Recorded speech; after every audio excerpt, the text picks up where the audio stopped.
پہلے تو میں نے مسلمانوں کے اخلاق سنے تھے، اب تو میں نے دیکھ بھی لیے، پر یہ بتا جب 12,000 آیا تھا جان کیوں نہیں چھڑائی؟ تو حضرت چارہ کاٹتے کاٹتے رو پڑے، فرمانے لگے تو نہیں نہ جانتا یہ بیٹیاں سانجھی ہوتی ہیں، پتہ نہیں نا، میرے رسول پاک نے تو حاتم تائی کی بیٹی کے سر پہ کپڑا رکھ کے کہا تھا بیٹیاں برابر ہوتی ہیں، تو یہ نہیں پتا جب اس کی 6 بیٹیوں کی شادی ہوئی ہے میرے اندر روحانیت کتنی بڑی ہے۔ فرمایا پھر 12,000 آیا ہے تو 2-4 بچیاں پھر گئی ہیں، تو یہ نہیں پتا میں اندر سے راضی کتنا ہوں، میں تیری نوکری کرتا رہوں گا، پتہ نہیں اللہ کتنی بیٹیوں کو بیاہ دے گا۔ اتنا رویا وہ عیسائی کے پیروں میں بیٹھ گیا، کہنے لگا بابا میں نے تیری مخالفت کی ہے پر تیرے قریب آ کے پتہ چلا ہے کہ تو بہت اونچے اخلاق کا مالک ہے، اور اگر تیرا یہ مقام ہے تو تجھے اخلاق سکھانے والے محمد عربی کی شان کتنی ہوگی۔ ظالم کی بولیے جاتے نہیں لوگ جھوٹے گواہ بن کے، وکیل صاحب کو نہیں پتا ہوتا کہ یہ بندہ مجرم ہے جو میرے پاس آیا، کیا مجرموں کے وکیل نہیں ہوتے؟ بولے تو اس کو پتہ نہیں ہوتا وکیل صاحب کو کہ یہ صاحب مجرم ہے، میرے پاس مقدمہ لے کے آئے، اور اگر بے ادبی نہ ہو جائے تو میرا خیال ہے قاضی عدالت کو بھی پتہ ہوتا ہے کہ مجرم کون ہے اور مظلوم۔ میرے نبی پاک صلی اللہ علیہ وسلم نے اس قدر زیادہ سختی فرمائی اس مسئلے میں، فرمایا جس کو پتا تھا کہ فلاں آدمی ظالم ہے، ظلم کر رہا، پھر وہ ظالم کا گواہ بنا یا اس نے ظالم کی مدد کی، کتنی کی؟ شارحین لکھتے ہیں چاہے اس نے ایک جملہ بول کے کی، چاہے ایک، سارے بولیے، چاہے ایک غریب کو اس نے ظلم کیا تو کہتے ہیں علاج یہ سی، چاہے ایک جملہ بول کے کی، شارحین اس حدیث کی شرح میں لکھتے ہیں ایک جملہ بول کے چاہے مدد کی، جس بندے نے کسی ظالم کی مدد کی کسی مقدمے میں یا کسی صورت میں اور اسے پتا تھا یہ ظالم ہے، میرے نبی پاک صلی اللہ تعالیٰ علیہ وسلم فرماتے ہیں اگر اس نے مدد کی، ابھی ظالم کی بات نہیں ہو رہی، ظالم کے مددگار کی بات ہو رہی، اگر کسی نے ظالم کی مدد کی تو حضور فرماتے ہیں خدا بھی اس سے بری و ذمہ ہے، رسول بھی اس سے بری و ذمہ ہے۔ سنبھال کے رکھے اپنی نمازیں، قربانیاں، حج، زکوٰۃ سنبھال کے رکھے۔ اگر ظالموں کا مددگار ہے، الیکشن آ لینے دے، آپ کو نظر آ جائے گا کون کون ظالموں کا مددگار ہے، نظر آ جائے گا۔ اپنی جیب سے لوگ پیسے دے کے ظالموں کی مدد کریں گے، ان کے فلیکس چھپوائیں گے، بورڈ لگوائیں گے، جیبوں سے پیسے دے کے۔ ہم نے خود آگ لگائی ہے چمن میں اپنے، بے سبب گردشی ایام کو الزام نہ دو، ہم نے خود نور کا ظلمت سے کیا ہے سودا، کر کے توہین سحر شام کو الزام نہ دو۔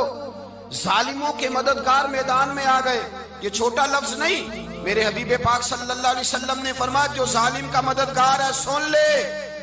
لے جو سجن کے ساتھ کچہری جاتا ہے،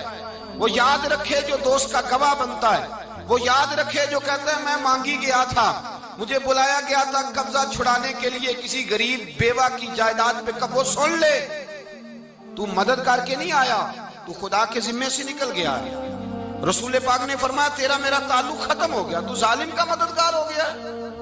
پھر تو کہتا میں بے چین ہوں، میں بے قرار ہوں، میں آزمائش کا شکار ہوں، پلٹ کے دیکھ تو صحیح تیرا گناہ کتنا بڑا ہے۔ میرے نبی پاک صلی اللہ علیہ وسلم کا ایک اور فرمان سن لیں، ابن ماجہ ابو داؤد میں موجود ہے، اس حدیث کو آپ نے یاد کر لینا ہے، کر لیں گے انشاءاللہ، سارے کہیے انشاءاللہ، کر لیں گے یاد۔ حضور صلی اللہ علیہ وسلم نے فرمایا اگر تو ظالم کی مدد کرے گا نا، یہ لفظ دل کی تختی پہ لکھ لینا، یہ مکافات عمل ہے، مکافات عمل دنیا، ادھر کرو گے تو ادھر بھرو گے۔ فرمایا اگر تو کسی ظالم کی مدد کرے گا، سن لے حضور کا فرمان ہے، اگر تو ابن ماجہ ابو داؤد سیاہ میں موجود ہے، فرمایا اگر تو کسی ظالم کی مدد کرے گا تو رب تعالیٰ مرنے سے پہلے پہلے تیرے اوپر بھی ظالم کو مسلط کر دے گا، تیرے اوپر بھی ایک دفعہ ظلم ضرور ہوگا اگر تو ظالم کی، وہ کسی صورت میں بھی ہو سکتا ہے، کسی صورت میں بھی تیرا بیٹا ہی اٹھ کے ظلم کر دے گا،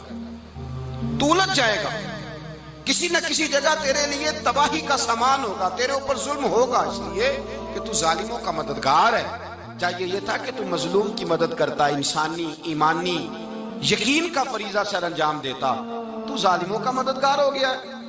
ٹٹول کے دیکھ لیں، رزلٹ نکال کے دیکھ لیں، ہمارے زمانے میں ظالموں کے مددگار زیادہ ہیں، اتنی لمبی زبانیں نکال کے ظالموں کی مدد کرتے ہیں، بڑے بڑے کالم نویس اللہ نے انہیں قدرت دی لکھنے کی،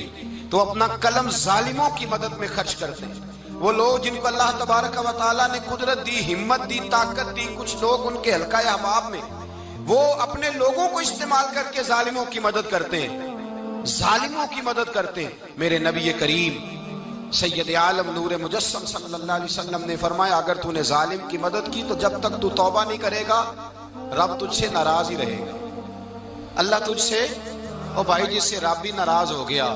نہ کھانا نہ پینا نہ سونا نہ جاگنا نہ نیند، پھر تیری ہر چیز تیرے لیے آزمائش ہو جائے گی، پھر تیرا سایہ بھی تیرے لیے خوف کا سامان بنے گا،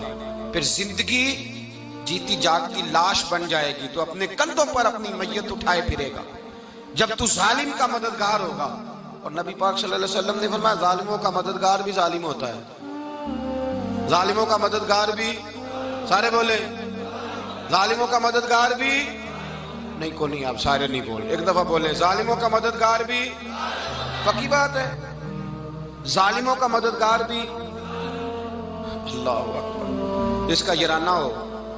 جس کا دوستانہ ہو، جو کہے میں نے نا اس کو اوکھے ویلے کے لیے ظالم کو یاد رکھا ہوا ہے۔ کبھی مشکل میں رکھے نہیں ہوئے لوگوں نے ظالم دوست؟ کہتے میں نے رکھے ہوئے ہیں، بلکہ ہمارے دیہات میں تو کہتے ہیں میں نے بازو بنائے ہوئے ہیں۔ کس کو بازو بنا لیا؟ ظالم بھی کبھی بازو ہوتا ہے، جو ظلم کی تلوار لیے میدان میں کھڑا ہے۔ قارون، حامان، فرعون، نمرود کا حال نہیں لوگوں نے دیکھا؟ اپنے زمانے میں آپ نے کتنے لوگ نہیں دیکھے جن کے سائے سے، آواز سے لوگ کانپتے تھے؟ پھر پولیس کی گاڑیوں میں وہ اس طرح مردہ پڑے کہ دنیا نے تماشا دیکھا ان کا۔ یہ رنگ ہم نے دیکھے نہیں اپنے آنکھوں سے۔ فرمایا ظالم کا مددگار بھی، جو کار میں بٹھا کے لے کے گیا وہ بھی ظالم، جس نے چائے پلائی وہ بھی، جس شخص نے کھانا کھلایا وہ بھی، جو کچہری تک ساتھ گیا وہ بھی، جس نے فلیکس کے نیچے، بڑے شرابی کے نیچے چھوٹی اپنی فوٹو لگائی وہ بھی، جو ووٹ کی پرچی ڈالنے گیا وہ بھی۔ کہہ دینا باہر نکل کے کہ حضرت صاحب نے سیاسی تقریر کی ہے، کہہ دینا، پر بات تو سچی ہے نا۔ خو کرے ہم تو سے تھوڑا سا گلا بھی سن لے، خو کرے ہم تو سے تھوڑا سا بھی گلا۔ امام مالک کے پاس ایک بندہ آیا، اس نے کہا حضور میں درزی ہوں، ایک ظالم بادشاہ مجھ سے کپڑے سلواتا ہے، میں تو ظالموں کا مددگار نہیں نا۔ ایک ظالم بادشاہ مجھ سے، حضور میں تو مددگار نہیں نا ظالموں کا، جو فرمایا ظالموں کا مددگار بھی ظالم ہوتا ہے، تو کپڑے لے کے آتا ہے میں سی کے دے دیتا ہوں، ذمہ داری نہیں۔ ایک آدمی دکاندار ہے، اس سے کوئی بندہ چیز خریدنے آئے گا تو تھوڑی کہے گا میں نے نہیں دینی، تو دے گا۔ کوئی بندہ اگر کسی شخص سے کوئی کام کہتا ہے جو اس کی فیلڈ ہے، اس کا شعبہ ہے، اس کا معاش کا وہ سلسلہ ہے، کہتے ہیں یا رسول اللہ صلی اللہ علیہ وسلم ظالموں کا مددگار بھی ظالم، حضور نے فرما دیا۔ تو امام مالک سے بندے نے مسئلہ پوچھا، دل کی تختی پہ لکھنے والی باتیں ہیں، کہا حضور میں درزی ہوں، ظالم کپڑے سلواتے ہیں، میں تو مددگار نہیں نا۔ امام صاحب کہنے لگے نہیں، مددگار تو وہ ہوگا جو تجھے سوئی دھاگا فراہم کرے گا، تو تو پورے کپڑے سی کے دیتا ہے، تو تو خود بہت بڑا ظالم ہے، تو پورے سوٹ سی کے دیتا ہے، تو بہت بڑا ظالم خود ہے۔ مددگار تو وہ ہوگا جو تجھے دھاگا دے گا، جو تجھے بٹن دے گا، جو تجھے نلکی دے گا، جو ظالم سے اتنی نفرت ظلم کر کے بندہ ہے۔ یہاں تو ہمارے زمانے میں ہیرو بن جاتے ہیں لوگ، ظالم ہیرو ہے، لوگ اس سے ڈرتے پھرتے ہیں، گھومتے پھرتے ہیں، اور بہت سارے کم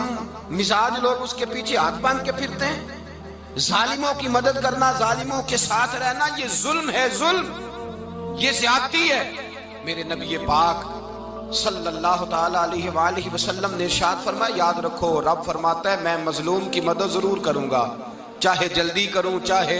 دیر سے کروں، میں مظلوم کی مدد۔ اور حضور صلی اللہ علیہ وسلم نے فرمایا ہے، حضرت معاذ بن جبل کہتے ہیں حضور نے مجھے یمن کا گورنر بنایا، جب میں جانے لگا نا تو حضور نے بڑی نصیحتیں کی، بخاری میں موجود ہے، فرماتے ہیں جب میں پلٹنے لگا تو میرے رسول نے فرمایا معاذ ایک منٹ ٹھہر جا، ایک بات میری یاد رکھنا، اس کو نہ بھولنا۔ کہا حضور کیا؟ فرمایا دیکھنا کسی پہ ظلم نہ کر بیٹھنا، کہیں تجھ سے زیادتی نہ ہو جائے۔ محبوبہ پھر حضور نے فرمایا سن میرے معاذ، میں تجھے گورنر بنا رہا ہوں، زیادتی نہ کر بیٹھنا۔ یا رسول اللہ صلی اللہ علیہ وسلم کیا ہوتا ہے؟ تو میرے کریم نے فرمایا جب مظلوم دعا کے لیے ہاتھ اٹھاتا ہے تو عرش کا مالک کہتا ہے فرشتوں پیچھے ہٹ جاؤ، عرش کا مالک کہتا ہے فرشتوں پیچھے ہٹ جاؤ۔